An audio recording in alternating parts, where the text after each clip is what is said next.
चतुर्भुजं च त्वं भक्तिधर्मतनयं शरणं प्रपद्यन्तम् अष्टाङ्गयोगकरणाशमहासानि भाय आरती भागवत जीनी भाय दीवड़ा जगमग जगमग भाय दीवड़ा जगमग जगमग भाय प्रभु અમે લાવ્યા છીએ ફૂલનો હાર હરિ અમે લાવ્યા છીએ ફૂલનો હાર પ્રભુ તમે ફેરો તો આનંદ થાય હરિ તમે ફેરો તો આનંદ થાય દીવડા જગમગ જગમગ થાય દીવડા જગમગ જગમગ થાય પ્રભુ અમે લાવ્યા છીએ નાના હાર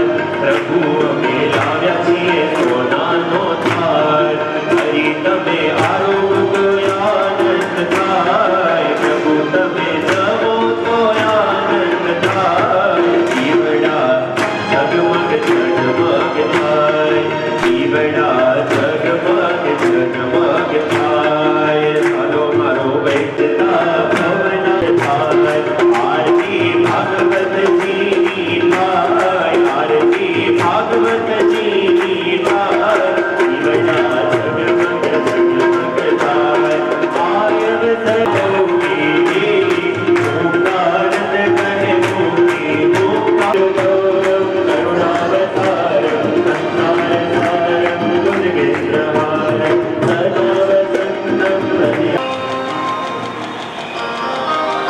પરાશર ઋષિની ઝૂંપડીના કુટિયાના વારને ખખડાવે કોઈ વાર તો પણ એની ઝૂંપડી યુવાવસ્થાથી જાગી એને કોઈ મહાપુરુષ કોઈ ભગવત સ્વરૂપ એવા ઋષિ એ બારણું ખટખટાવે છે તો એના પિતા જાગીને જોયું તો એમ થયું આ તો બાવો છે મહારાજના ચોમડી સિવાય આની પાસે કાંઈ નથી હું એને સામે કિનારે લઈ જાઉં તો મને એ ભક્તિપાત આપશે પણ નહીં આળસ જોઈને સુઈ ગયા પણ એમના પુત્રી એના હૃદયમાં પ્રભુનું સ્થાન પરાશર ઋષિનું દર્શન કરતા એના હૃદયમાં આવિર્ભાવ થયો કે કોઈ ઋષિ નથી પણ આ ભગવાન સ્વયંથી તારી કુટિયાને ખટખટાવે છે ગંગાને પાર કરીને સામે કિનારે તપ કરવા આવ્યું છે તો હિંમત કન્યા પરાશરને વંદના કરીને એવું કહે છે એ શું કામ છે પરાશર ઋષિ કહે છે કે મારે નાવમાં બેસી સામે કિનારે જંગલના દીપમાં પણ કોઈ નાવ તૈયાર નથી કોણ સામે કિનારે મને પહોંચાડે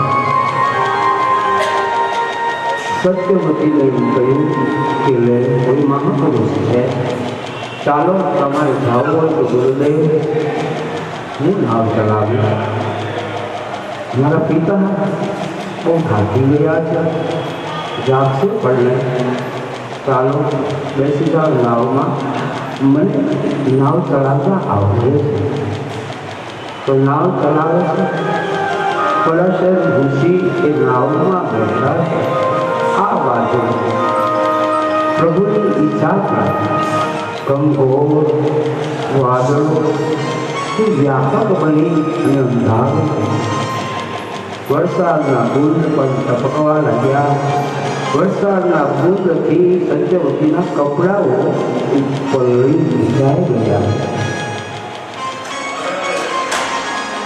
સત્યવતી પરાશર ઋષિના બોલી ઋષિ એ એની પ્રાર્થનાનો સ્વીકાર કર્યો.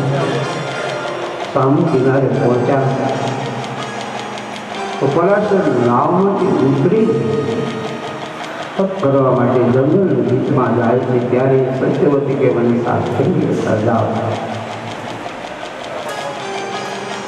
ત્યારે પરાશર ઋષિએ બહુ સરસ કહ્યું કે તું પૂર્વજ જે સત્ય લોકમાં જે આશીર્વાદી વરદાન આપેલું છે એટલે પણ હું સગર્ભા થઈ મને મારા ઘરે પણ ન રાખે, લોકમાં પણ મારી અકીર્તિ થાય, માટે મને સાથે લઈ જાય. હું પણ તમારી પૂજામાં તપ કરી સાધના કરું. પરાશર ઋષિ કે જે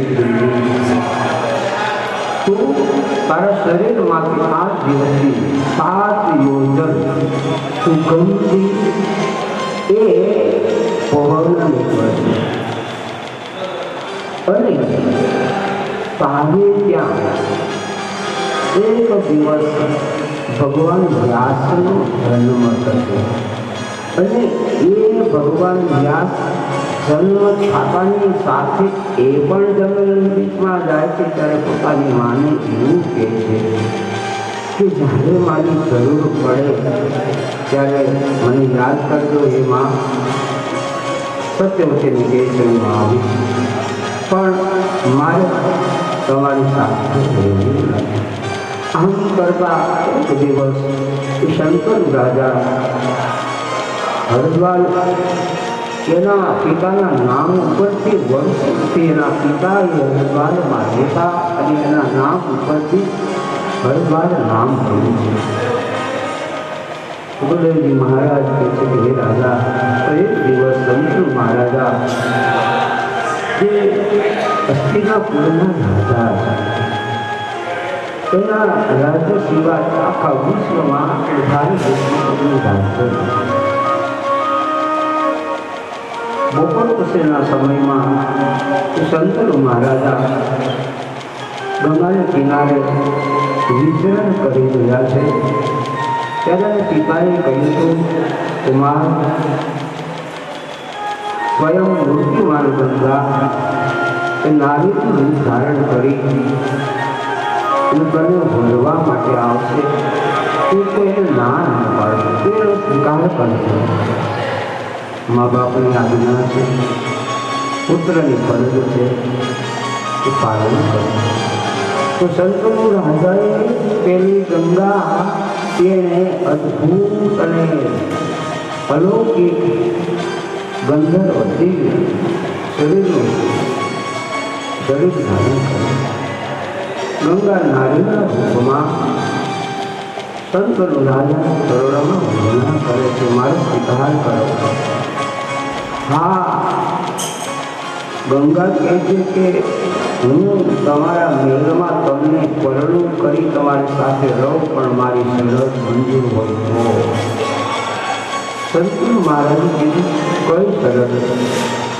મારી શરત એ છે કે 7 વસ્તુઓ એ મારે ત્યાં જન્મ છે અને 7 વસ્તુ કે કુમાર રૂપે જન્મે એટલે જન્મતાની સાથે તમારે મને સોંપી દેવાના કે પછી હું ગંગામાં પધરાવી દઈશ. તો શંકર મહારાજે ગંગાની શરત મંજૂર રાખી છે અને સ્વીકાર કર્યો છે.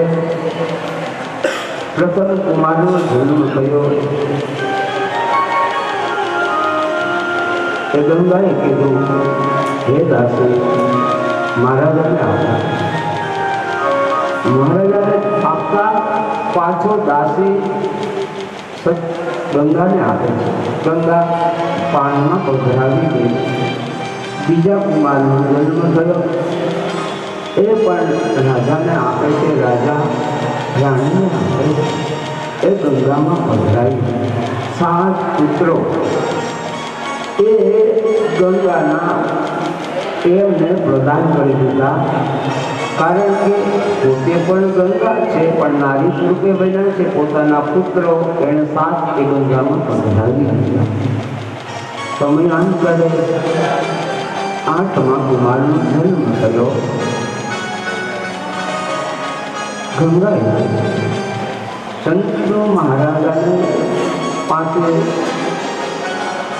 રમાડવા માટે દાસીને આપે છે. 8મા પુત્ર એ દાસી લઈ અને શંતનુ મહારાજાને આપે છે. તો ગંગા સ્વરૂપ એ રાણી રાજાની પાસે આવીને કહે છે કે આપણી શરત છે કે પુત્ર મને સોંપી દો. ત્યારે રાજા કહે છે કે બધા જ લોકો વાતો કરે છે કે આવી રીતે એક સુંદરી અને નારીને આધીન બની 7 પુત્રો એને ગંગામાં વિહીન કરી દીધા. તો વંશ શાંતિનો પૂર્ણ રાજા કોણ થશે? ત્યારે શંતનુ મહારાજા કહે છે કે દેવી હે ગંગા, હું તને નહીં આપનાર. તો કે આપણી શરત છે, હું જ્યારે તમને પરણે સમર્પિત થઈ ત્યારે મેં શરત મૂકી દઈ કે જેટલા પુત્રો થશે એટલા હું ગંગામાં પધરાવી દઈશ. રાજા કહે છે કે ભાઈ આ પુત્ર તો હું તને નહીં આપું. તો ગંગા કે આપણી શરત જો ન હોય તો ચાલી જાઓ. અને રાજા કહે છે તને ઠીક પડે એમ કરતો તને ચાલી જાવ, પણ પુત્ર કુમારને હું નહીં આપું. હવે જતા જતા એને બોલાવી અને ગંગાને એમ કહે છે કે આ જે રાજકુમાર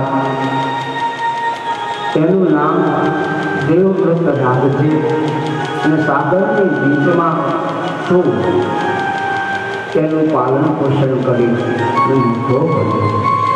જ્યારે આ દેવવ્રત મોટા થાય એટલે કે ભીષ્મ, બીજું નામ ભીષ્મ હતું, એ મોટા થાય દેવવ્રત એટલે તું મને આપી જાય, તું ચાલી જાય. પણ આ પુત્રને મોટી કરવાની જવાબદારી એ તારા શિવ ઉપર માં છે. તો માં જે કરીએ કે પુત્ર અને પુત્રીને માટે વિચાર ન કરી શકે. પુત્રી પરાયા ઘરે ગયા પછી પણ મા બાપ પુત્રીના હૃદયમાં પરિણામ પછી મા બાપનું એના હૃદયમાં સ્થાન. 10-12 દિવસે પરિણેલી પુત્રી પરાય ઘરે ગયા છે, પણ મા બાપની સાચવવાની સેવા કરવાની ભલામણ પોતાના ભાઈઓને કરે. એ ભાઈઓ ન હોય તો એ ફોનથી કરે, બા તમારી સાથે કેમ છે? બાપુજી તમે કહેશો કંઈ જરૂર હોય તો ભલે હું રસોઈ લઈ ત્યાં છો, પણ જે ઘડીએ કાંઈ પણ અમારી જરૂર પડે તો હું ત્યાં આવી જાય. તમે ચિંતા ન કરતા, મારે ભાઈ નથી એટલે હું જિમ્મેદારી મારા ઉપર છે. તમારે બીજું કોઈ સંતાન નથી, હું એકની એક બહેન હતી, પણ મારા સંતાનનો નિયમ છે પરાયા ઘરે કામ કરે. તો ભલે મારે મન પતિનું ઘર કે પિતાનું ઘર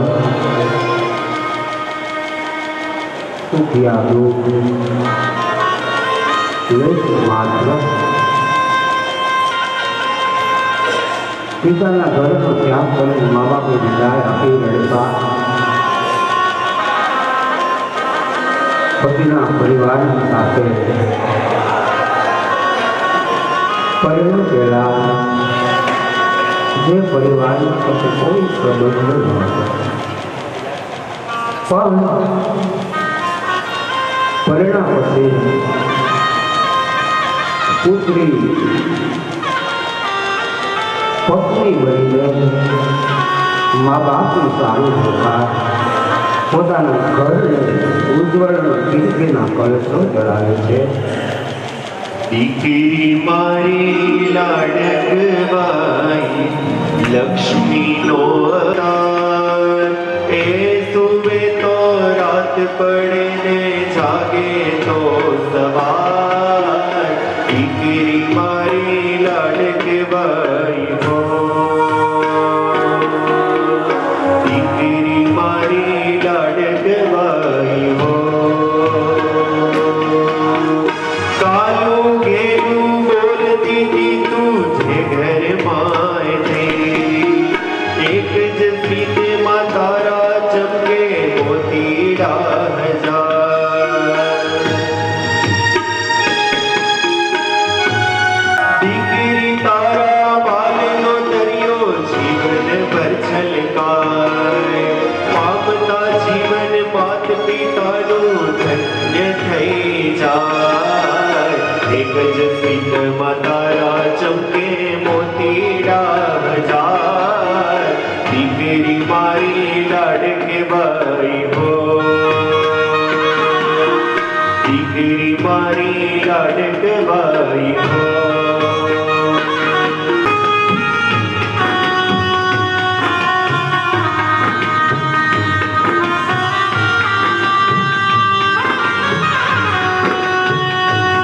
ઘૂઘરો થઈને ગુંજે પાપા પગલી ચલાવતા કઈ બાપનું હૈયું જુએ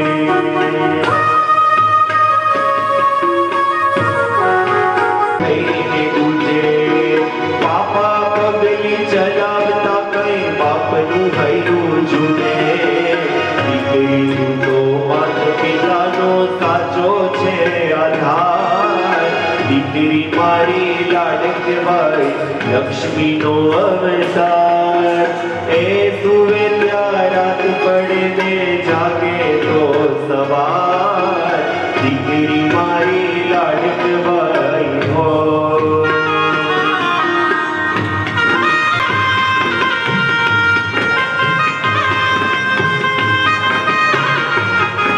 હાલ રેડાની રેશમી રહી જાય તને હું ઓઢાડું રેશમી રહી જાય તને હું ઓઢાડું પાવને પગલે તારો મારો દીકરી મારી લાડકવાઈ લગે તો સવાર દીકરી મારી લાડકવાઈ હો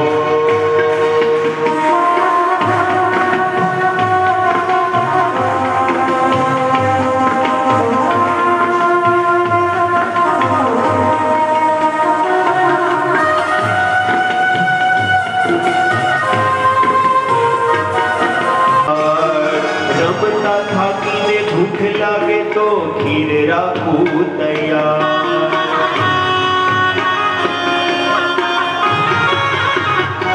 ઢીકલા સાથે રમતી ઢીકલી જેવું મારું બાળ રમતા થાકીને ભૂખ લાગે તો ખીર રાખું તૈયાર રૂમમાં તારા લાગે મને પરી નોયણ સાઈ હો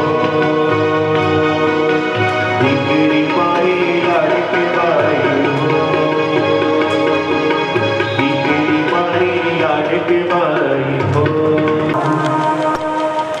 ભાઈઓ, હસ્તિનાપુરનો ત્યાગ કરી ગંગાના કિનારે જંગલની કુટિયામાં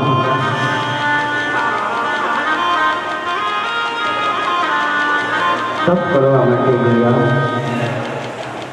સુખદેવજી મહારાજ કહે છે કે એક દિવસ જ્યારે પોતાના ભાઈ ધૃતરાષ્ટ્ર એ પોતે અંધ છે, જન્મથી એ અંધ તો જ્યારે ગાંધાર દેશના રાજાની પુત્રી ગાંધાર ધૃતરાષ્ટ્રની સાથે જેમનો પ્રણય થાય છે ત્યારે ગાંધાર એને ખબર પડી કે જેની સાથે હું પરણું છું એ જન્મથી અંદર. તો લગ્નના માંડવે પરણ વિધિમાં ધૃતરાષ્ટ્રનું મુખ જોયા પહેલા પૂર્ણમ યસ્ય ભવેત પુંસા ધર્મ પતિર્ભૂતા નાવમાં ગુણવતી ભાર્યા ધર્મ વલ્લભ પૂર્ણમ યસ્ય ભવેત પુંસ શતજન્મ સમર્પિતમ ગૃહે ધર્મનિષ્ઠા પતિર્ભૂતા. સદાનંદ સ્વામીએ લખ્યું છે પૂર્ણમ યસ્ય ભવેત પુંસા શતજન્મ સમર્પિતમ ગૃહે તસ્ય ભવેત નારી પતિર્ભૂતા ધર્મનિષ્ઠા પતિર્ભૂતા. સદાનંદ સ્વામીએ લખ્યું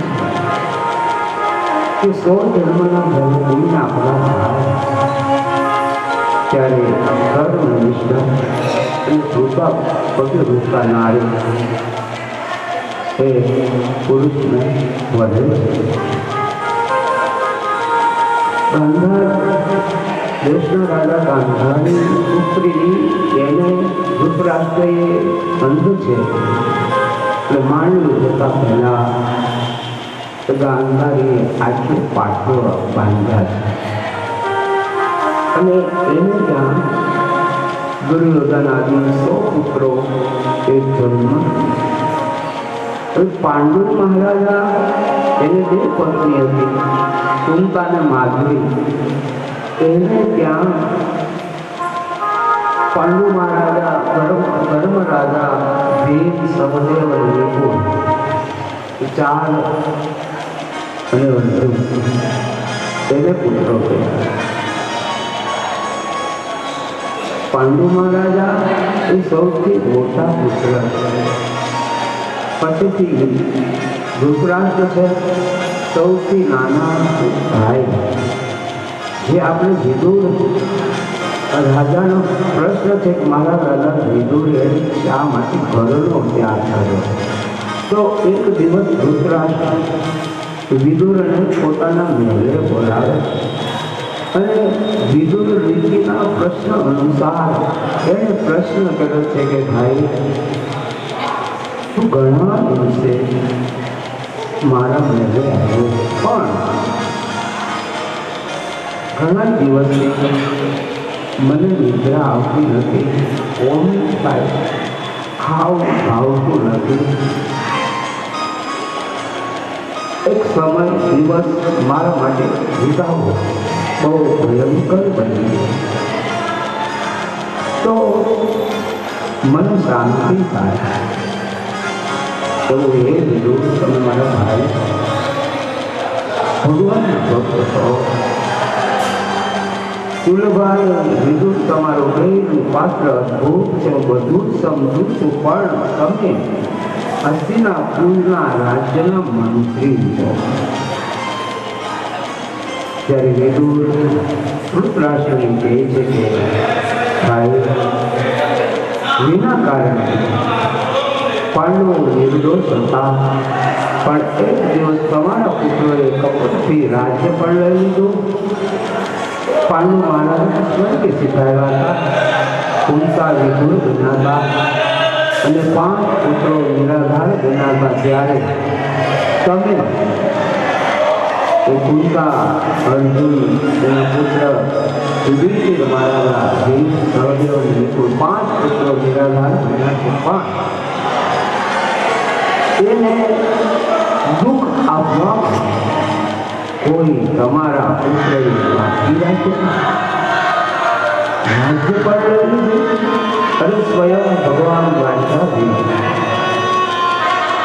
એ સમાધાન માટે આવ્યા. જે દ્વારકામાં હતા પાંડવોએ કુંતાએ જે ભગવાન કૃષ્ણ ઉપર પૂરો ભરોસો મૂક્યો છે. એક દિવસ ભગવાનને પ્રાર્થના કરી કે પ્રભુ વિના યુદ્ધે સમાધાન થાય, તમે એને સમજાવો. અને દ્રૌપદી જીદી લાગે એને પણ તમે સમજાવો. કે જેથી યુદ્ધ હશે તો ભગવાન કૃષ્ણ દ્વારકાધીશ હસ્તિનાપુરમાં ઇન્દ્રપ્રસ્થમાં જે દુર્ગંધ રાજા છે એની પાસે આવે છે. બહુ કર્ણ એ કુંતના પુત્ર છે એટલે દુર્યોધને અગાઉથી ભલામણ કરી છે કે જેમ હું રાજા છું એ દ્વારકાપુરીના દ્વારકાધીશ રાજા છે. બે પક્ષનું સમાધાન કરવા માટે મધ્યસ્થ બની અને હમણાં હસ્તિનાપુરમાં રાજ્યસભામાં ભગવાન દ્વારકાધીશ આવશે. જ્યારે ભગવાન દ્વારકાધીશ હસ્તિનાપુરમાં એન્ટ્રી કરે ત્યારથી તારે નુકર બની એના બોડીગાર્ડ બની એની સાથે રાજા બધી જગ્યાએ દુર્યોધને ભગવાન કૃષ્ણનું સ્વાગત કરવા માટે હસ્તિનાપુર ફૂલોથી શણગાર્યું છે. આસોપાલવનો તોરણો બાંધી ઘણા બધા દ્વારો બંધાયા. ભગવાન કૃષ્ણ આવે છે. કર્ણ એની સાથે સેવામાં છે. જ્યાં દુર્યોધન બેઠા છે ત્યાં આવે તો ભગવાન બેસવાનું અલગથી આસન હતું. એ આસન ઉપર ભગવાન દ્વારકાધીશ વિરાજમાન થયા. પછી ભગવાન કૃષ્ણએ કીધું કે દુર્યોધન દુશાસન તમે એક વાત મારી માનો છો કહો. અને દુર્યોધનને ભગવાન કહે છે કે ભાઈ દ્રૌપદીની પણ એવી ઈચ્છા છે કે યુદ્ધ નથી કરવું. એને સમજાવ્યા અને તમે પણ પાંડવોને રાજ્ય નથી જોતું પણ 5 ગામ આપો તો એનું યુદ્ધ નથી કરવું. ત્યારે દુર્યોધન સિંહાસન પરથી ઊભો થઈ ભગવાન કૃષ્ણનો હાથ પકડીને એમ કહે છે કે 5 ગામ તો શું પણ 100 જેટલી પૃથ્વી મારે આપવી નથી વિના નથી. અને યુદ્ધમાં જે પ્રણામ આવશે એ પક્ષે ના પક્ષે ભોગવું છું. ભગવાન કૃષ્ણ ઉદાસ થયા. ભગવાને દુર્યોધનને બોલવા કારણ અનભાવ પણ આત્મીય ભાવ પણ યુદ્ધમાં ભગવાન કૃષ્ણએ યત્ર યોગેશ્વર કૃષ્ણ યત્ર પાર્થો ધનુ ધન તત્ર અસ્તિ નિજર્ભૂતે ભગવાન અનન્ય ચિંતન એ માદના પર્યુપાસતે તેષાં નિત્યાનામ યોગ ભગવાન કૃષ્ણને ભીષ્મ દ્રોણ કર્ણ બપોરના 12 વાગ્યાનો સમય થઈ ચૂક્યો છે. ભગવાન કીધું છે કે કાલનું દુર્યોધને ન માન્યું. દુર્યોધને ભગવાન કૃષ્ણનું આ વાતમાં અપમાન કર્યું. ભગવાન બહુ દુઃખ છે. ગામથી બહાર નીકળે તો ભીષ્મ કર્ણ દ્રોણ ભગવાનના ચરણોમાં પડી એમ કહે છે કે આ રાજાએ અમારા મહેલમાં તમારા માટે 56 ભોગ બનાવ્યા છે તો પ્રભુ જમીને લાવ. ત્યારે બહુ સરસ ભગવાન કૃષ્ણ બોલ્યા. ભીષ્મ દ્રોણ અને કર્ણ એમ કહે છે હે ગુરુદેવો મને ભૂખ નથી લાગતી. અરે અમારું અપમાન ભગવાન કૃષ્ણ કે જેવો પણ હું હસ્તિનાપુરમાં મને ભૂખ લાગી નથી. મને જવા દો. સિદ્ધાંત ભગવાન કૃષ્ણ ત્યાંથી નીકળીને વિદુરની ઝૂંપડીએ આવે છે. દ્વારની ખટખટાવે છે. વિદુર અને સુલભા જે ભગવાનને પામી ગયા છે, જેના જન્મથી જેના હૃદયમાં હે પરિચિત તમારા મેળા વિદુરના હૃદયમાં અને તમારી માં સુલભાના હૃદયમાં ભગવાન દ્વારકાધીશનું કાન ભગવાન વાર ખટખટાવે છે, સુલભા વાર નમકારે છે. સિર્ફ પહેલી વાર ભગવાન ઘનશ્યામ પોતાની કુટિયામાં અદ્ભુત અને દિવ્ય ભગવાનનું ઘનશ્યામ શ્યામ સુંદરનું દર્શન થાય છે. ભગવાનનું દર્શન કરતા સુલભા એવા ભગવાન વિશે પ્રેમાળ હતા, ભાન ભૂલી જાય છે કે મારી કુટિયામાં કોણ આવ્યું. આખી એ કુટિયા સૂર્ય જાણે આવ્યો હોય એવા પ્રકાશથી વ્યાપક બન્યું છે. એટલે ભગવાન કહે છે કે મારે ભૂખ લાગે તો સુલભા તે દિવસે ખાલી કેળા પડ્યા હતા. પ્રેમના આવિર્ભાવમાં એ સુલભા ભાનને ભૂલીને પોતાની કુટિયામાં આવેલા ભગવાન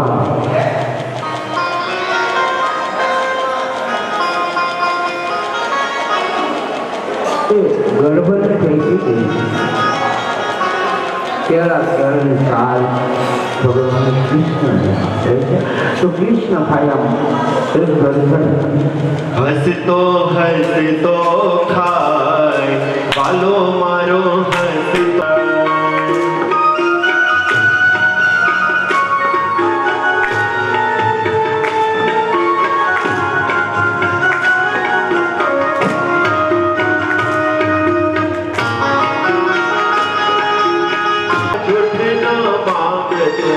બેસવાને માટે બાજુટ ન માંગતો અંતરથી અવતાર દેવાય, હે અંતરથી અવતાર દેવાય વાલો મારો હસતો હસતો ખાય, હસતો હસતો ખાય વાલો મારો હસતો હસતો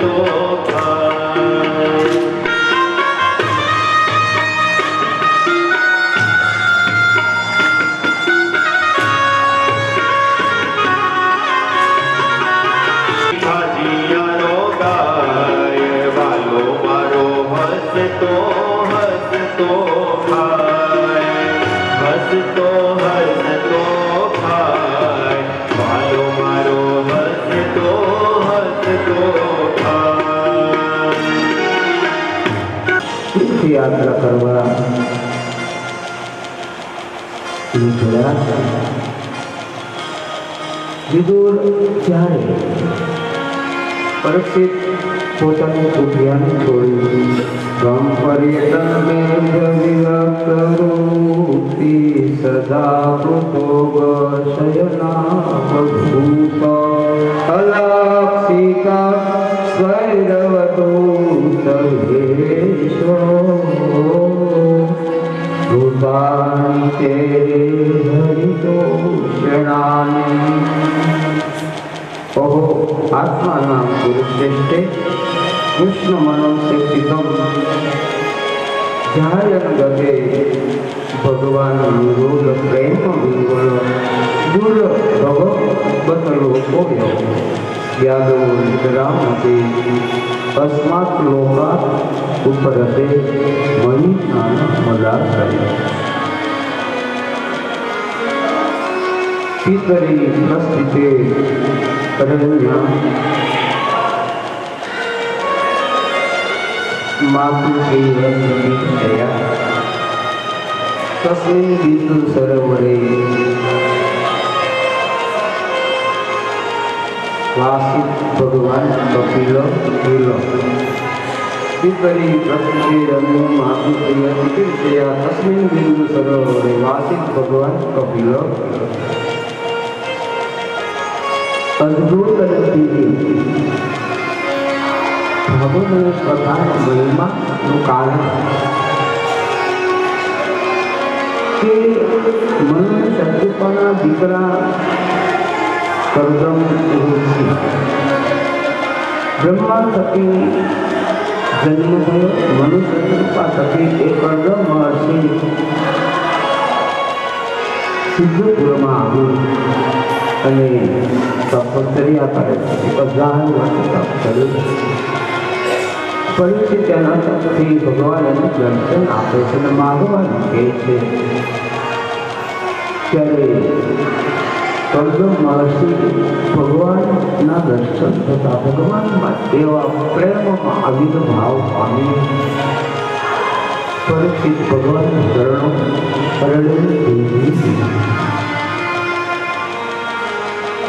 પ્રભુને કહે છે મારી પર હાજર થયા હો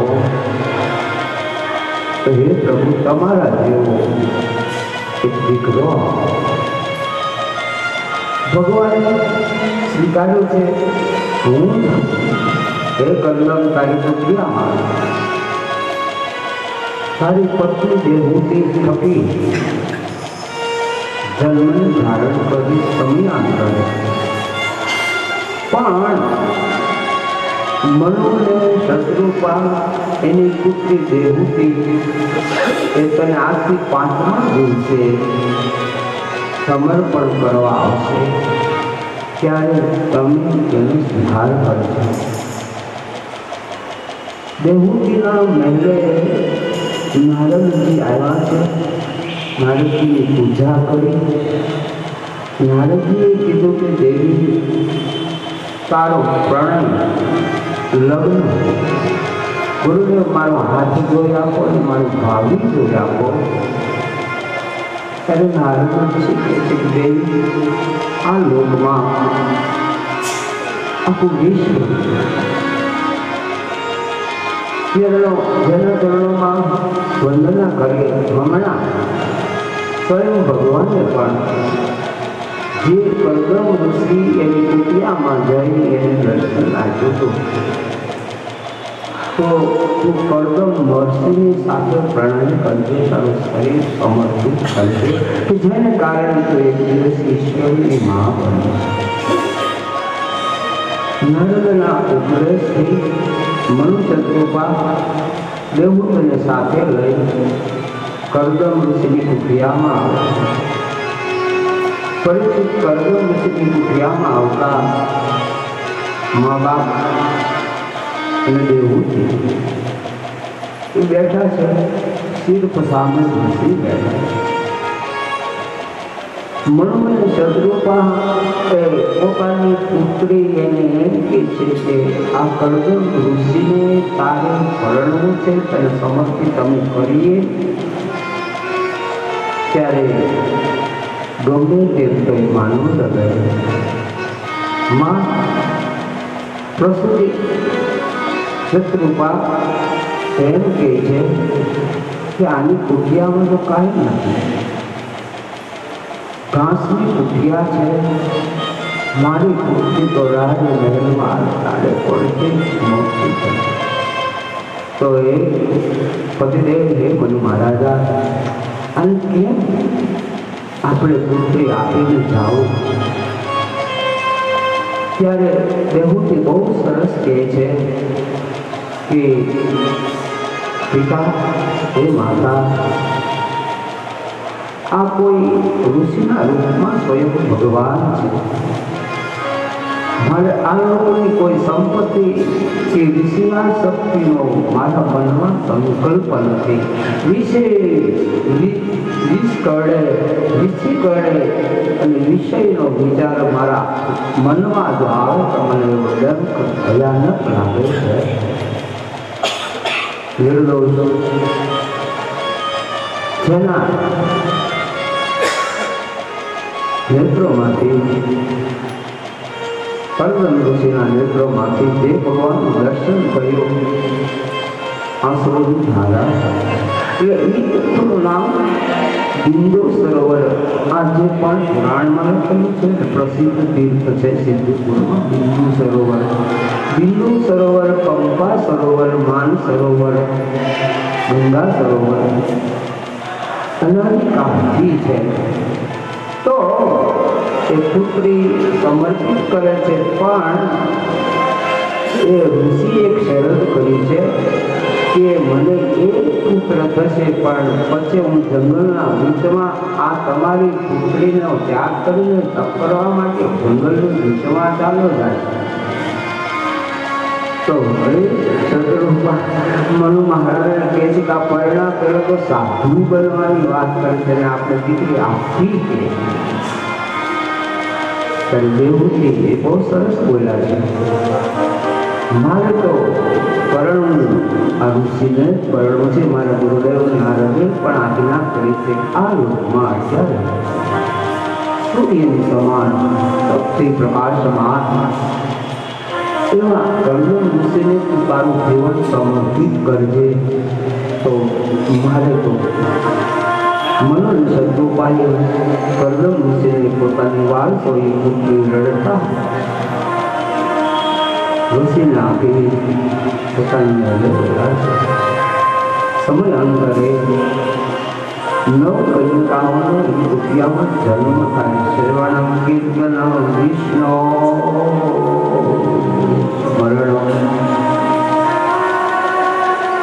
અર્ચનમ સત્યમ આત્મનિવેદનમ. શ્રવણમ કીર્તનમ વિષ્ણુ સ્મરણમ પાદસેવનમ અર્ચનમ વંદનમ દાસ્યમ સત્યમ આત્મનિવેદનમ. જે કર્દમે દેવહૂતિની થકી જે પુત્રીઓ થયા એ નવધા ભક્તિનું સ્વરૂપ છે. જે આપણે નવધા ભક્તિ કહે છે, નવધા ભક્તિમાંથી એક પણ પ્રથમ ભક્તિ સંતન પદ સંગા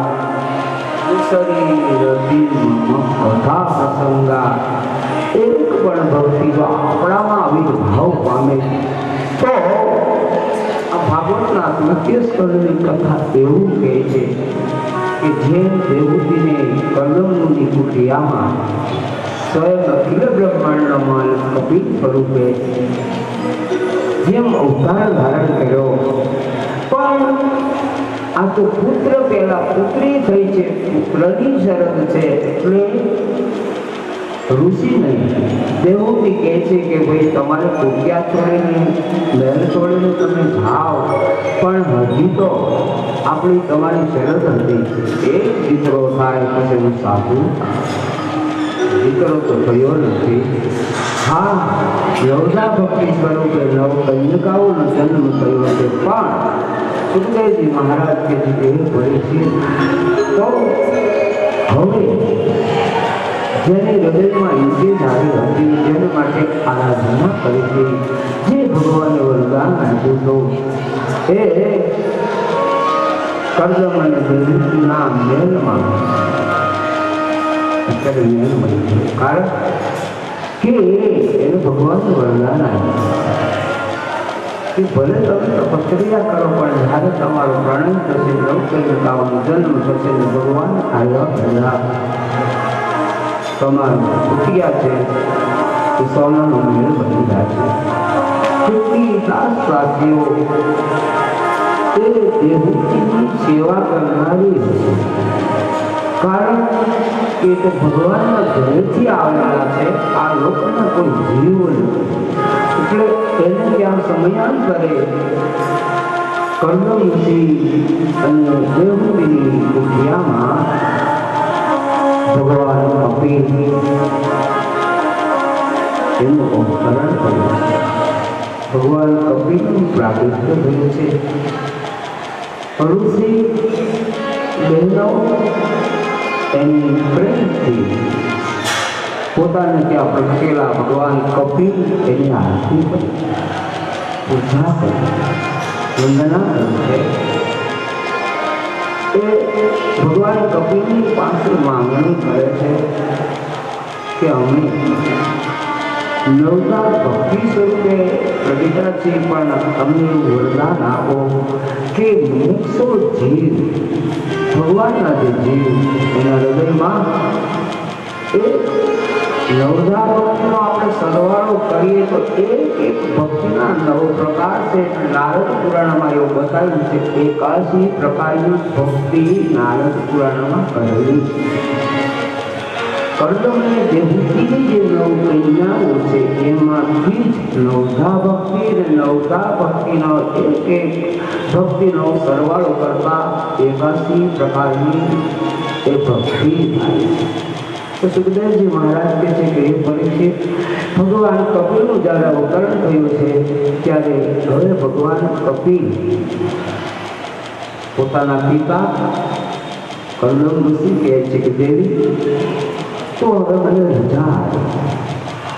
તારો સંકલ્પ હતો કે મારા ઉદય કે ભગવાનનો જન્મ થાય તો એ તો જન્મની ચૂક્યા છે અને તું મને રજા આપ તો હું જાઉં. મારે જવું છે ગંગા સાગર તીર્થમાં તપ કરવા. તો દેવી કહે છે, પત્ની કહે છે કે હે પ્રભુ તમારે જેના માટે જવું છે એક સ્વયં અખિલ બ્રહ્માંડના માલિક સ્વયં ભગવાન કપિલ સ્વરૂપે આપણી કુટિયામાં આવ્યા છે. તો એના સાનિધ્યમાં સાધના કરો. ત્યારે બહુ સરસ ઋષિએ કીધું છે કે ભલે સર્જનહાર આવ્યા પણ આપણું આ સંસારી ઘરમાં સર્જનહાર મળ્યા પણ મારા ચિત્તમાં રાખવું કોઈ કહું નહીં, કોઈ નહીં રોજ મારા ચિત્તમાં રાખવું કોઈ કહું નહીં, કોઈ નહીં. થોડીની વસ્તુ મળેલા નારાયણ એને માત્ર ને માત્ર તમારા હૃદયમાં રાખવાના હોય, કહેવાના હોય. કહેવાથી મારા તમારા હૃદયમાંથી ચાલ્યા જાય.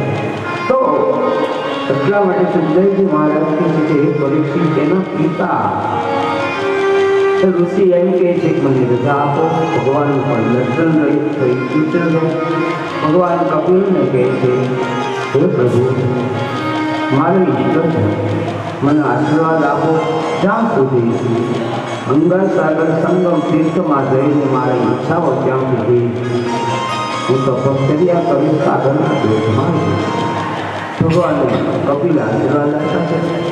એ દેવના દેવતા એ ભગવાન કપિલ ભગવાન ગમે તેમ તો પિતા છે, પિતાની વિદાય પુત્ર ભગવાન કપિલ કહેવાય. પિતરી પ્રસ્થિતે રણ્યમ માતુર્યતિકીર્તયા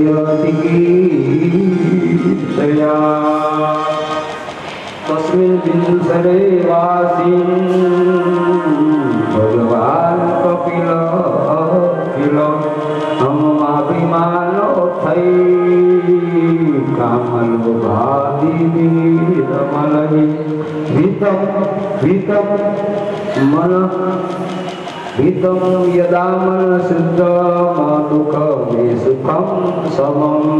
બહુ સરસ ભગવાન કપિલના દર્શન કરીને પિતા કર્દમ ઋષિ ઉત્તર દિશા પર પ્રયાણ કરે છે. આ બાજુ મહાદેવ ભગવાન કપિલને પ્રશ્ન કરે છે કે પ્રભુ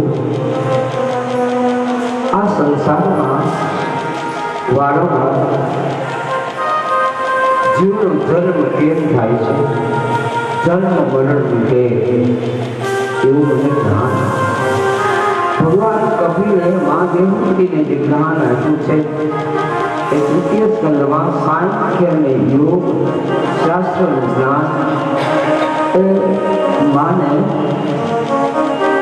ભગવાન કપિલે કહ્યું છે કે જ્યારે પ્રણ થાય છે ત્યારે 7મા મહિને માનવ ગર્ભમાં એને પૂરેપૂરો શરીરના તમામ ચિહ્નો એ એમાં આવિર્ભાવ પામે છે. એ 7મા મહિને એ જીવ રડીને ભગવાનને પ્રાર્થના કરે છે આ કુટિયામાંથી માનવ હૃદયમાંથી હે પ્રભુ પડું પાસ ખાતું પડું એ મારાથી પીડાઓ પર સૌ જાતો હતી.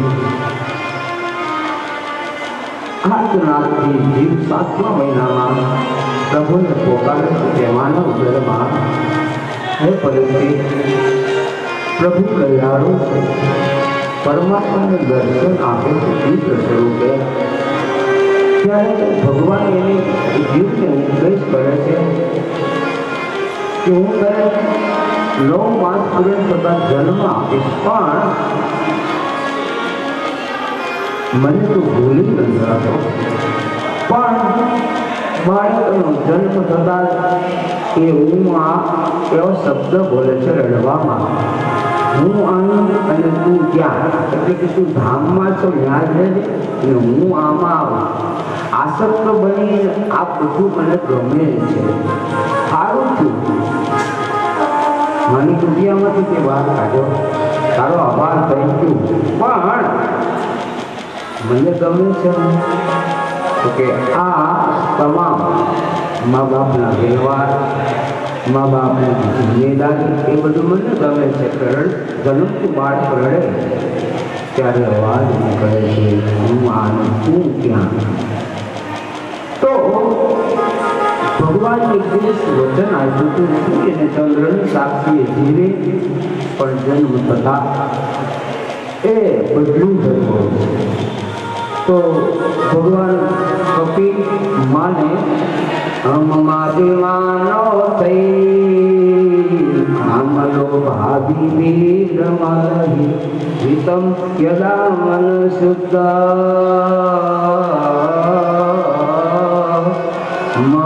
દુઃખમ સમમ સુખમ. આ તૃતીય સ્કંદનો માન્ય ઉપદેશ ભગવાને કપિલ કર્યો. એની યાદ ભગવાને નોંધ લીધી કે ભગવાન કપિલ અંતિમ શ્લોકમાં માનવ ઉપદેશમાં ભગવાન કપિલ પોતાની મહાદેવદૂતને શું જ્ઞાન આપે છે. ભગવાન કપિલ બોલ્યા છે, હે માં, અહંતાના મમતાના કાર્યો આપણે લોકમાં પણ અનુભવતા હોઈએ, આપણા પરિવારમાં પણ અનુભવતા હોઈએ છીએ. આપણા પરિવારમાંથી કોઈ જાય તેના માટે આપણે બહુ રડતા હોઈએ, પણ જે આપણા નથી થાય એના માટે આપણને રડવાનું નથી આવતું. તો હમમાં બી માનો તે કામ લોભા ગીત મલય ગીતમ મનય સિદ્ધમ સુખમ સમ. જે અહંકારની એ ભગવાન કપિલ પોતાની માં દેવતીને કહે છે, અનાદિ કાળથી અહંકાર અને મમતાના જીવમાં જે બંધનના ગાળિયાઓ ભર્યા છે એને કારણે પ્રસંગ મદલમ પાર્શ્વમાત્મન મદલો કવયો સાધુ સુખ મોક્ષ દ્વારા ભાવ. પ્રસંગ મદલમ મહાત્માનો કવયો સાધુ સુખ મોક્ષ દ્વારા ભાવ. તેનો કોઈ ઉપાય ત્યારે બીજી વખત ભગવાન કપિલ પોતાની માની આગળ બોલ્યા છે. ભગવાનના સંબંધને પામેલા 24 કલાક ભગવાનની પરિક્રિયા કરતા એવા સંત, એનું જે દર્શન કરવું, એનો જે સ્પર્શ કરવો, એની દક્ષિણા આપી એને જમાડવા, એમના કપિલ થયેલું જ્ઞાન એ મોક્ષનું દ્વાર કાઢી નાખે. ભગવાન કપિલ માને ઉપદેશ આપી એ પણ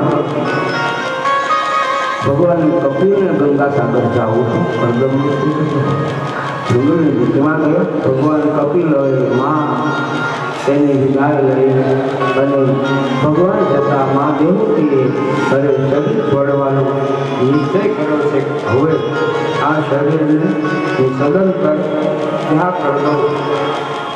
તો હવે મનુ શત્રુપા દેવહૂતિ આકૃતિ પ્રસૂતિ 3 પુત્રીઓ છે અને મૈત્રેય મહર્ષિ એ પોતાના ગુરુ સુખદેવજીને પૂછે છે કે એ વિદુર પછી ક્યાં ગયા. તો મૈત્રેય મહર્ષિની કુટિયામાં વિદુરની જવાની ભગવાનને આજ્ઞા કરી.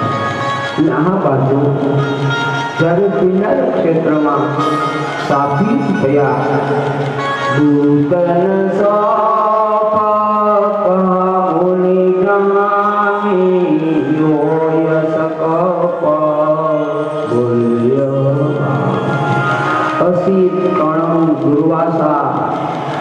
પછી આ બધા ઋષિઓ ભક્તિ ઈશ્વરની આરાધના કરે છે ત્યારે એ ઋષિઓની પાસે જઈ અને ભગવાનના પુત્રો યાદવો સાંભ એ બધા ત્યાં જાય છે અને ઋષિઓને પ્રશ્ન કરે છે કે ભાઈ આ સાંભ એ રાણી છે પણ સગર્ભા છે તો તમે જોઈ આપશો. ત્યારે ઋષિઓને એમ કહ્યું કે આ તો ભગવાનના દીકરા છે, આપણે એને જોઈ આપશું તો ભગવાન રાજી થશે. ભગવાન કૃષ્ણ પ્રભાતમાં પીપળના વૃક્ષને ટેકવીને ચતુર્ભુજ સ્વરૂપે બેઠા છે અને અંતિમ દર્શન કરવા આવે છે. મૈત્રેય મહર્ષિ પણ ત્યાં દર્શન કરવા આવે છે. ત્યારે ઉદ્ધવ ભગવાનના ચરણ પકડીને રોજ રહ્યા, પ્રભુ તમારી સાથે મારે આવવું છે. ત્યારે ભગવાન કહે છે નિષ્કામ કર્મયોગ, નિષ્કામ ધ્યાન યોગ, નિષ્કામ ભક્તિ યોગ એનું તને પ્રદાન કરું છું અને તને આ મારી ચરણ પાદુકા તારા શિર ઉપર પધરાવી તું છેલ્લું યમુનામાં સ્નાન કરી અને તું બદ્રિકાશ્રમમાં જા. હું હમણાં જ મારા સંકલ્પથી જ્યારે મને પાસે પણ એ રડતા ઉદ્ધવ ભગવાનના ચરણો ભેગવી દીધા છે. ભગવાનને એમ કહે છે આપણે સાથે રહેતા, સાથે જમતા. ત્યારે ભગવાન કૃષ્ણ કહે છે કે આપણે સાથે રહેતા, સાથે જમતા, સાથે વિચરતા, પણ આપણે સાથે જન્મા નથી એટલે આપણે સાથે થઈ ન શકીએ. અત્યારે મારે એકલાને જ જવું પડે અને તમારે પણ મારી આજ્ઞાથી સદેહી તમારે દેહ ત્યાગ કરવાની જરૂર નથી, કારણ કે તમે મને પામી ગયેલા છો, તમે મારું અપર સ્વરૂપ છો. તો મેં આપેલું જે જ્ઞાન છે એને ફરીવાર તમારા પૃથ્વી પર જન્મ લઈ અને સ્થાપિત કરવાનું છે. જે ઉદ્ધવ બદ્રિકાશ્રમમાં ગયા એ પરિવાર અયોધ્યાપુરીમાં અજય અને સુમતીને ત્યાં રામાનંદ સ્વામી રામ શર્મા તરીકે જન્મ થાય છે બ્રાહ્મણ પરિવારમાં. અને એ જ રામ શર્મા ભાવનગરની બાજુમાં ગોપનાથ નામ તીર્થ છે ત્યાં 1 વર્ષ સુધી આરાધના કરે છે અને એ આરાધના કરીને પછી પાછા શ્રીરંગ ક્ષેત્રમાં આવ્યા છે. શ્રીરંગ ક્ષેત્રમાં બીજા બિરાજતા ભગવાન પદ્મનાભ નારાયણના સ્વરૂપમાં એ શ્રીરંગ ક્ષેત્રમાં 1 વર્ષ સુધી રામાનંદ સ્વામી રામાનંદાચાર્યથી દીક્ષા પામી અને ભગવાનની આરાધના કરે છે. સ્વયં લક્ષ્મી નારાયણ આવિર્ભાવ પામી અને એ રામાનંદ સ્વામીને ભાગવતી દીક્ષા આપી છે અને આશીર્વાદ આપ્યા છે કે તમે ભગવાનને આપેલું જે દિવ્ય જ્ઞાન એ તમારે સ્થાપિત કરવાનું છે. તો એ રામાનંદાચાર્યથી દીક્ષિત એવા અવધૂત સંપ્રદાયના સ્થાપક રામાનંદ સ્વામી એ વ્યાપક ગુજરાતમાં બધી જગ્યાએ શિષ્ય બનાવી આશ્રમો એમણે સ્થાપિત કર્યા છે. તો હવે મૈત્રેય મહર્ષિ એમને કીધું હતું કે વિદુર જ્યારે તમારી કુટિયામાં આવે ત્યારે તમે એને ઉપદેશ કરજો. વિદુર મૈત્રેય ઋષિની કુટિયામાં આવ્યા છે ત્યારે વિદુરને મૈત્રેય મહર્ષિ સુંદરજી મહારાજ કે છે પરિસ્થિતિ કહે છે કે અમારે રડવા જેવું કાંઈ નથી. આ એક દિવસ ક્ષીરસાગરમાં શિષ્યામાં પગેલા નારાયણના નાભિકમણમાંથી ચતુર્મુખ બ્રહ્મા થયા અને એ બ્રહ્મા થકી હિરણ્યકશિપુ અદિતિના પેટને હિરણાક્ષ 2 રાક્ષસોનો જન્મ થયો. તો વિદુર એ મૈત્રેય ઋષિને પ્રશ્ન કરે છે. પરિચિત રાજા સુખદેવજી મહારાજને પૂછે છે આ શું જન્મ આપનારી માતા કેમ ભગવાનની પાસે આવવું માંગ્યું? તો એક દિવસ જઈને વિજય જે ભગવાનના ધામમાં એના પાર્ષદો છે સંતાજીઓ ત્યાં દર્શન કરવા માટે જાય છે, લગ્ન અવસ્થામાં છે એટલે એ વખતે જય વિજય એને શાપ એને અંદર જવા દેતા નથી. એટલે લક્ષ્મીજી બહાર આવીને કે શા માટે મના કરો છો? ભગવાનના દર્શન કરવા માટે આવ્યા છે. અને આ શણગાર લીધું કે કોઈ આલોકના નથી, તે સ્વયં ભગવાનનો જ અવતાર છે. એટલે લક્ષ્મીજી શાપ દીધો, તમે આ લોકમાં રહેવા માટે લાયક નથી.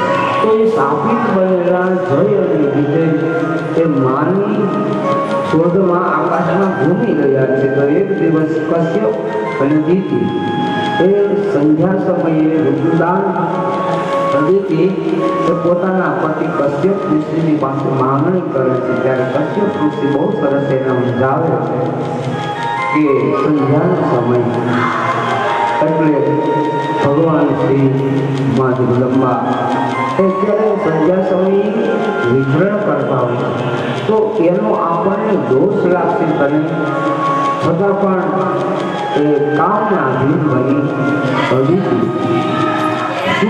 ચંદ્ર સૂર્ય અસ્તાત્રને પામી ગયા હોય છે. અંધાર હજી હે ચંદ્રમાં આકાશમાં ઉદય થયા નથી. તો એ પણ આપણને દોષ લાગે, પણ છતાંય એમની ઈચ્છા હતી. પછીથી પ્રાર્થના કરે છે તો કે પારજ્યાથી જન્મ થશે એ ભગવાનના પાર્ષદો છે, એ જય અને વિજય હશે અને એ ભગવાન પરિવાર પામશે. ત્યારે ત્યાં જન્મેલા પુત્રોને મારવા માટે ભગવાન અવતાર ધારણ કરશે. તો પરીક્ષિત હિરણ્યાક્ષ એને મારવા માટે બ્રહ્માના મુખ સિદ્ધ થકી વરાહનારાયણનું અવતરણ થયું છે. વરાહનારાયણ પૃથ્વી એ બ્રહ્માની જ્યોતિ છે, પણ સો તરફ પાણી છે. કારણ પરીક્ષિત હિરણ્યાક્ષ એ પૃથ્વીનું ઓછીતું કરીને રસાતળમાં સૂઈ ગયો છે. વરાહનારાયણ પરીક્ષિત ગદા લઈ અને એને પરાસ્ત કરી અને મળેલી પૃથ્વી એ બ્રહ્માના મનુ મહારાજાને આપે છે. મનુ મહારાજ એ સૃષ્ટિની રચના કરવા માટે વિસ્તાર કરે છે. તો એ પરીક્ષિત હવે આ મૈત્રેય મહર્ષિની કલમ મૈત્રેય મહર્ષિની વિરુદ્ધ એનો ઉપદેશ કરે છે કે તૃતીય સ્કંદમાં જે અવશેષ તાલુક પ્રસંગો એ બધા મેં તમને કહ્યા. હવે તૃતીય સ્કંદની માં જોયું ને પેલો નથી સતમૃતો મે કથરેણ નાથ હેતમ દસ્યમ એ અંતિમ જે માં દેવતીએ સિદ્ધપુરમાં પોતાના શરીરનો ત્યાગ કર્યો અને એ સિદ્ધપુર તીર્થમાં જે કોઈ પિતૃ નિમિત્તે શ્રાદ્ધ કરે છે અને બલિ કરે છે એને મુક્તિ આપજો એવું વરદાનમાં દેવતી આપી અને પોતે યોગની સાધના કરી સમાધિ દ્વારા ભગવાનમાં કપિલના માં દેવતી એ શરીરનું સૌને દર્શન કરતા એ શરીરનો પોતાની ઈચ્છા માત્રથી એને શરીરનો ત્યાગ કર્યો અને ભગવાનનું શરીરનો ત્યાગ કરતા પણ એ પરિસ્થિતિ એ વિરોધ અને ભગવાનનો યોગ છે. એટલે પ્રભુનું એને અદ્ભુત અને દિવ્ય દર્શન થયું છે. તૃતીય સ્કંદને સમાપ્ત કરી ચતુર્થ સ્કંદની કથા એટલા માટે અદ્ભુત છે કે જેમાં સ્વયં ભગવાન અવતાર ધારણ કરે છે અને જે ધ્રુવ ચરિત્ર એ બધાને માટે દિવ્ય છે કે આની એટલી ઉંમરમાં ભગવાનની પ્રાપ્તિ થઈ કે અને એમણે કેવી રીતે ભગવાનને રાજી કરવા માટે તપશ્ચર્યા કરે. શુભવાચ તો એક દિવસ મનુ દેવવ્રત રાજા તેના ઉત્તાનપાદના બે પુત્રો છે. પરીક્ષિત ઉત્તાનપાદ રાજા એ સૌથી પહેલા સૃષ્ટિના રાજા બન્યા છે. પેલા કોઈ રાજા હતું. સુનીતિ સુરાણીની સાથે એમના લગ્ન વિધિસર થયા છે. પણ સમયાંતરે એ પરીક્ષિત સુનીતિના કુખે જે બાળકનો જન્મ થયો એનું જોવું પાડ્યું. સુનીતિના થકી જેનો જન્મ થયો એનું નામ ઉત્તમ પાડ્યું. ધ્રુવ ને ઉત્તમ બે ભાઈઓ પોતપોતાના મહેલમાં પોતાની માતાઓની સાથે રહી. પણ એક દિવસ આ ઉત્તમપાલ રાજા સુનીતિ રાણીની સાથે સિંહાસન ઉપર બેઠા છે ત્યારે ધ્રુવ ત્યાં આવે છે. બાળક છે, ગરીબની પરિસ્થિતિ, પોતાની માની પરિસ્થિતિ પરિવર્તન થયું છે ખબર નથી. એટલે અજ્ઞાન ધ્રુવ એ પોતાના પિતાને એમ કહે છે કે બાપુજી મારે તમારા ખોળામાં બેસવું છે. ત્યારે સુનીતિએ ધ્રુવનું અપમાન કર્યું કે તું કોઈ રાણીનો દીકરો નથી, તો તારી માં રાણી નથી પણ તું તો દાસી છે, એનો દીકરો છો. અને તારે આ રાજાના ખોળમાં પરીક્ષિત બેસવું હોય તો ફરીવાર મારી પેટે જન્મ લેવો પડે. અને જન્મ લઈને પછી તું રાજાને કે તો રાજા બેસાડે. ધ્રુવજી આ સાંભળતાની સાથે ગામની બહાર ઉત્તમપાલ રાજાએ પોતાની માનો ત્યાગ કર્યો છે સુનીતિનો. તો નાના એવા ધ્રુવની સાથે કુટિયામાં રહે છે. ધ્રુવ ઘરે આવી ચોહાર આંસુએ માના પાલોના જળને ઢાંકીને રડે. માને તો ખબર નથી. દાસી આવીને એમ કીધું કે અત્યારે ધ્રુવજી સભામાં આવ્યા. એના પિતાએ દેવતા એની વરમાનમાં ધ્રુવનું અપમાન કર્યું એટલે રડે. ત્યારે સુનીતિ બહુ સરસ કહે છે, હું તારી માં છું. એવી જ રીતે સુનીતિ પણ તારી માં છે. અને માં તો બાળકને કરી શકે છે. એમાં ખોટું કાંઈ કર્યું નથી. પણ ધ્રુવ કહે છે કે તારી જેવી પવિત્ર ધન્યતાને કોઈ એમ કે તારી માં રાણી નથી, દાસી છે, કેમ સહી શકું? મારું અપમાન કર્યું તો હું સહન કરી લે, પણ રાજાના દેવતા તારું જેને અપમાન કર્યું તેનું મને ભાલો દુઃખ છે એટલે રડે. ત્યારે સુનીતિ બીજી વખત ધ્રુવને એમ કહે છે કે એમ કીધું કે તારે રાજગાદી રાજાના ખોળામાં બેસવું હોય તો જંગલની ગીતમાં જા, ઈશ્વરની આરાધના કર. બહુ સત્ય સનાતન કહ્યું છે. તો હા માં, મારે જંગલની ગીતમાં જવું છે તો મને બતા. અરે સુનીતિ કહે છે બેટા તું નાનો છો, જંગલની ગીતમાં અનુરૂપ હિંસક પ્રાણી હોય તો કેવી રીતે? તારી સાથે તો કોઈ હોય નહીં. અરે માં તું મારી સાથે જાય. ત્યારે સુનીતિ કહે છે કે એક દિવસ ત્યારે તારા પિતાની સાથે મારો પ્રણય થયો, મારા મા બાપે વિદાય આપી, ત્યારે મને ઉપદેશ કર્યો હતો કે તું મરતા સુધી તારા શરીરમાં પ્રાણ હોય ત્યાં સુધી તું ઉત્તમપાલ રાજાની સેવા કરજો. તો હું એનો ત્યાગ કરી મને તું આજે એમ કે જંગલની ગીતમાં ચાલે, પણ જ્યારે મારો એને ત્યાગ કર્યો તે દિવસ મને આ કુટિયામાં વિચાર આવતો હતો કે શરીરને છોડી દઉં. પણ બીજો વળતો વિચાર એ આવતો નાના એવા ધ્રુવનું શું થાય?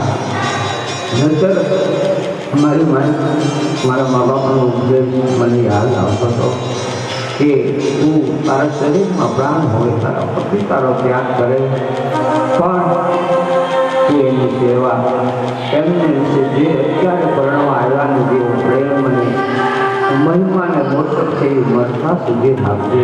તો મને તો ઘણા વખત વિચાર આવે છે કે હવે જીવન વધારું લાગે છે, દુઃખરૂપ લાગે છે, તો શરીરનો ત્યાગ કરલો, પણ તારા હું સામ જોતી ત્યારે મને એમ થતું કે હું તો શરીર છોડી દઉં, પણ મા બાપે આપેલી આજ્ઞા અને આદેશ એનું શું થાય, અને હું શરીર છોડી દઉં તો ધ્રુવનું પણ તું જંગલની જીવમાં જા, આપણે ભાષું કરીએ, પણ તારા પિતા, તારી માં અને હું તારી માં એ ત્રણે વંદના કરી. અરે ધ્રુવ કહે છે તો હું એ રૂચિને પગે નહીં લાગુ, પિતાને લાગીશ, તમને લાગીશ. ત્યારે સુનિધિ કે છે બેટા, હું અને તારી વર્તમાનમાં તારા માટે બે સરખા જ પાત્રો છે. પરિવારમાં સંપ ત્યારે જ કે ભલે બે ભાઈઓ અલગ રહેતા હોય, પણ બે ભાઈનો જે પ્રણય હોય, એમના જે ધર્મ પત્નીઓ, એનો જે પ્રેમ એ બેનપણીઓ જેમ હોય, અને પોતાની જે દેરાણી હોય એ એમના જે સગા થતા હોય દેરાણીનો પ્રેમ એ મન જીતી લે, એ પરાયા ઘરે ગયેલી એ પત્ની બનેલી એની જવાબદારી છે.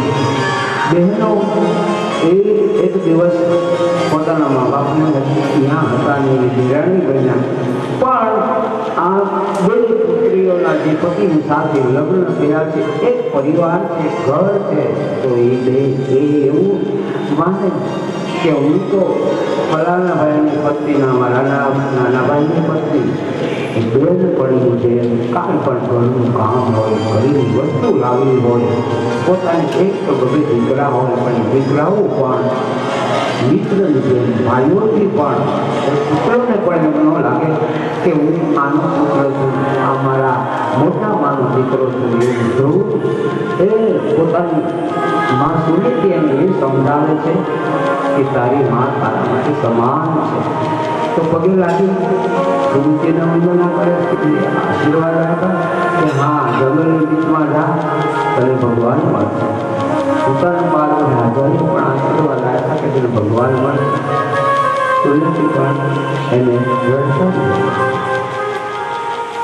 એ સ્વામી કીર્તન બનાવ્યું છે કે આ જગતમાં બધી જ નારીઓ બધા જ પુત્રોને જન્મ આપે, પણ સુનિધિ એને પોતાના પુત્રને નિર્દેશ કર્યો અને બાળ અવસ્થામાં જંગલની બીચમાં તપ કરવા માટે મોકલી એવી નારી આ જગતમાં ન મળે. સ્વામી કીર્તન બનાવે છે સુરાન સ્વામી કે એ પ્રયોજન છે એ માતાને કે જે ધ્રુવ જેવા પુત્રને જન્મ આપવાની ધ્રુવજીને સ્વયં ભગવાન એના માટે એ ધ્રુવજી ગામની બહાર નીકળે તો નારદ ઋષિ મળ્યા. મારે કીધું એ સંત બાળક શરણમાં પડ્યું. નારદ ઋષિ કે ક્યાં જવું છે? તો કે જંગલની બીચમાં. તો કે પણ શું કામ? તો તમારે ભગવાનના દર્શન કરવા છે. નારદજી કે આ તંબુરોટના શાક તૂટી ગયા, મારી ચોટલી અધરની અંદર રહે છે, એટલું ગાવ છે, તો મને નથી મળ્યા અને તું એમ કહે છે કે મારી ભગવાનના દર્શન કરવા માટે જંગલની બીચમાં જવું છે. ત્યારે ગુરુજી બહુ સરસ બોલ્યા છે, ગુરુદેવ મારી ત્રણ બે માં અને મારા પિતા અને ચોથા તમે ગુરુ બ્રહ્મા ગુરુ વિષ્ણુ ગુરુદેવો મહેશ્વર. ગુરુ સાક્ષાત પરબ્રહ્મ તસ્મૈ શ્રી ગુરુ. તમે ચોથા ભગવત સ્વરૂપ મારા ગુરુ છો. તમને મંત્ર આપો. એ મંત્ર બહુ સરસ આપે છે. અને મધુ નામના વનમાં ગંગાના કિનારે એક વન છે. એ કહું તું ત્યાં જઈ મધુર વનમ વૃક્ષે વૃક્ષે આગત ઓમ ધૂમ બધાવો ઓમ નમો ભગવતે વાસુદેવા ઈ નારે વસંત વિના સાચી કોણ